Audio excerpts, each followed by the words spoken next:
Not only will I not support it, I will apologize for the rest of my life for voting for the guy.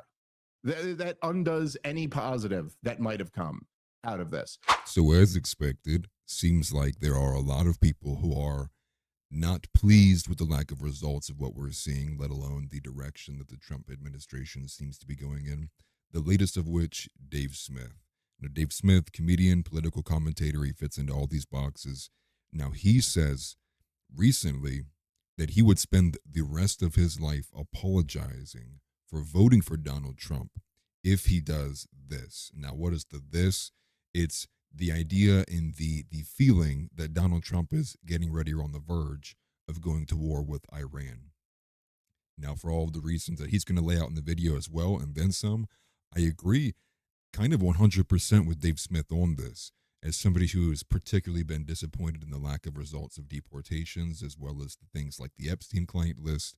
But I'll let Dave go ahead and explain that a little bit. I think I did lay this out as I was saying I'm going to support Donald Trump. Like I was like, look, he's going to disappoint. He's going to be bad on this. But at least we get some positives that we don't get if Kamala Harris wins.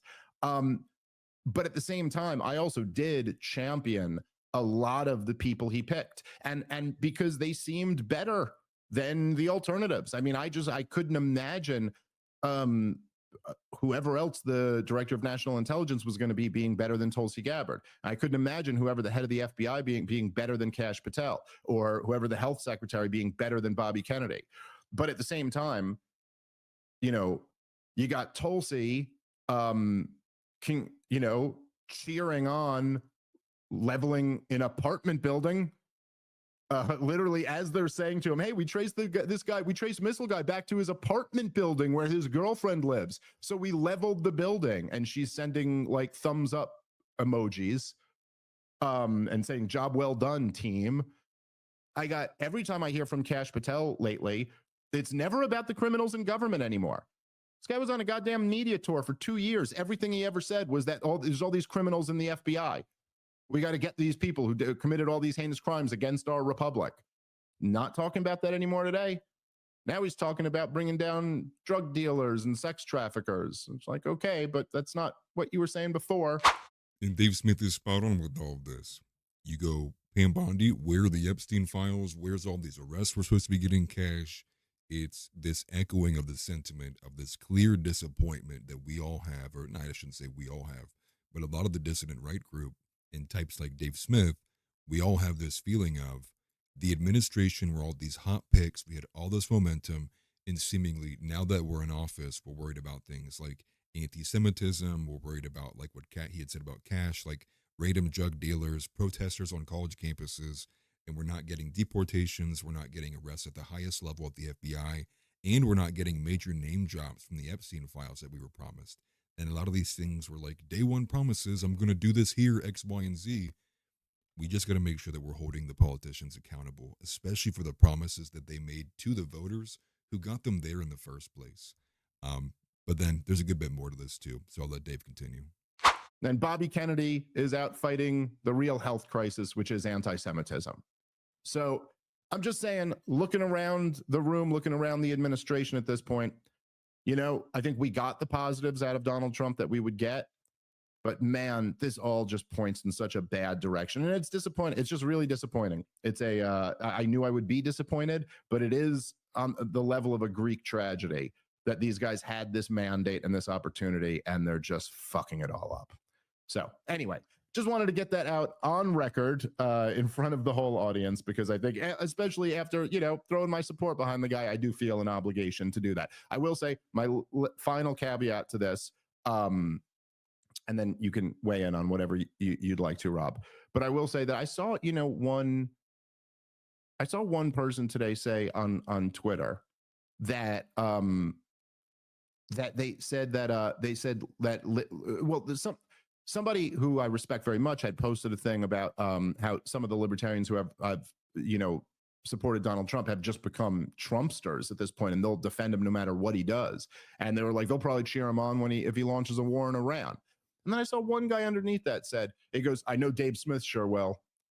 And okay, it's just like a comment on Twitter, but I was just like blown away. And I'm not blown away by much, but I was like, does anybody actually thinks I would, just because I'm like, well, I did support this guy, so I'll rationalize and like defend getting in another war in the Middle East? Is that, but just for anyone who may have that, I will say this: if Donald Trump actually does launch a war in Iran, not only will I not support it, I will apologize for the rest of my life for voting for the guy.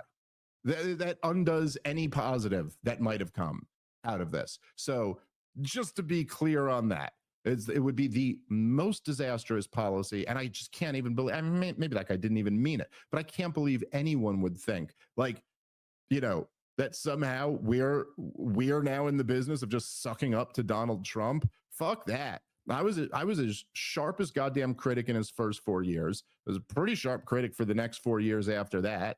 And I supported him this time because it just seemed like in the moment we had two options and one was clearly preferable. But I have no loyalty toward Trump or anyone in his cabinet or anything about the administration. I have loyalty to my principles and my country and my family, but none of that leads towards supporting a war in Iran. Okay, go ahead, Rob. Anything you want to weigh in with? Where was the lie? Where was the lie? I did not hear one. And I agree wholeheartedly with his premise there that it was when you're picking between the lesser of two evils, as we've become accustomed to here in the States, even as I looked at it, who was hesitant to vote for Trump, who was ultimately persuaded by people who I'm close to in this space that he is the more practical, the better option over Kamala. That I agree with.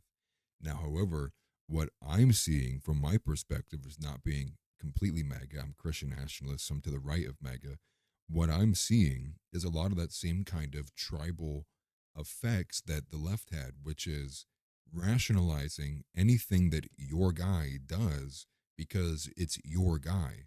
Now, I'm with Dave on this too, and this has been a fear of mine. And I ultimately thought a lot of what I was seeing was that Trump had kind of been subverted, maybe even being a useful tool for globalism. I didn't appreciate the $100 million donation from Miriam Adelson, but it does look like we have a very pro Zionist administration in there, and it seems that they're making that their top priority.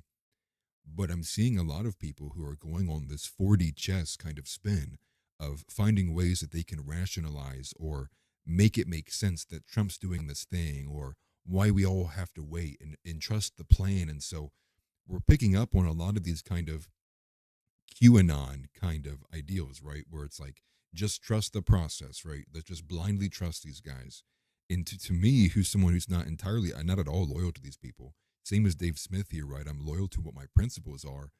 I look at this and I go, it seems to me that you had overpromised, you're under delivering, and any kind of the pushback is kind of deflections, I would say. Ultimately, though, I think we're still in the boat of, I guess, net positive, but I agree with Dave here, which is all of that gets wiped off the board if we end up in another war in the Middle East, something that kind of heralded and defined Trump's presidency, which was no new wars, right? Not getting involved, putting an end to having all of these, the American empire, the base building, the nation building, as they say. But if we go right back to status quo, and it makes me feel like we would have been no better than had we had Mitt Romney in there. I mean, I really don't know what to tell you. I'm disappointed. I want the Trump admin to do better. But let me go. Let me know what you guys think. Obviously, leave a comment, smash the like button if you enjoy it, share the show with your friends, and definitely check out our new podcast, the Jar Openers podcast. I'm doing that with Worrell from America First TV. You can find us at his channel as well as mine for the time being, but it all is being put under one channel, one roof, and that is the Jar Openers podcast.